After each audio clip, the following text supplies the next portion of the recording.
The UK has accused Brussels of making empty threats after Michel Barnier lashed out at Britain for not honouring its commitment in relation to the Brexit deal. The former EU chief negotiator said 5 months after the United Kingdom's full exit from the European Union, relations between London and Brussels were still thorny. Mr. Barnier spoke out as Storm and Unionist politicians demanded the Northern Ireland Protocol, agreed between London and Brussels as part of the Brexit withdrawal agreement, was scrapped. The French politician said Britain was making threats and provocations at Brussels surrounding the protocol. He added, "This failure to respect the agreement on Northern Ireland and the trade agreement will have consequences. The British should be very careful. The most serious part of the agreement is Ireland, where it is not a question of trade, of goods, but of peace." But the UK government said Michel Barnier and Brussels were making empty threats or talking rubbish as Brussels refused to find a pragmatic solution for the Northern Ireland Protocol.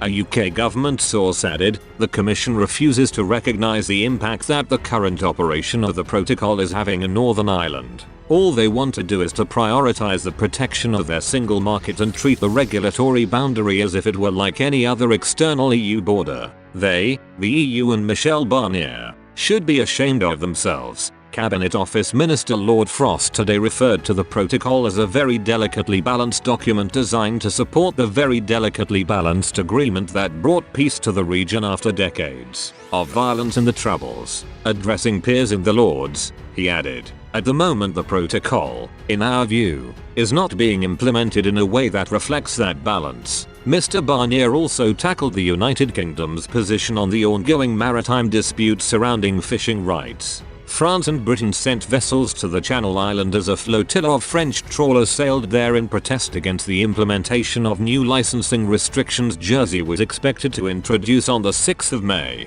Paris and London have also been at loggerheads over access for French vessels in other parts of the English Channel, including in Boulogne and Calais. He said, "The French fishermen are right. They are asking that we respect this agreement and that we give them the licenses they need in the Channel and around Jersey. The British are increasing the constraints." He urged the UK government to cooperate with Paris and Brussels on fishing rights, else he said tariffs between the bloc and the UK could be introduced. In a threat to Lord Frost and his UK team, Mr. Barnier said, "We can prevent British fishermen from coming to fish in our waters. We can restore tariffs. We can suspend the agreement." In a plea to London, Mr. Barnier concluded, "I hope that we will be smart enough on both sides to start from this agreement and keep a spirit of cooperation, because the truth is that in the world to come, dangerous, unstable, unfair, we have many threats ahead of us. There will be other crises and we will need to cooperate with the British."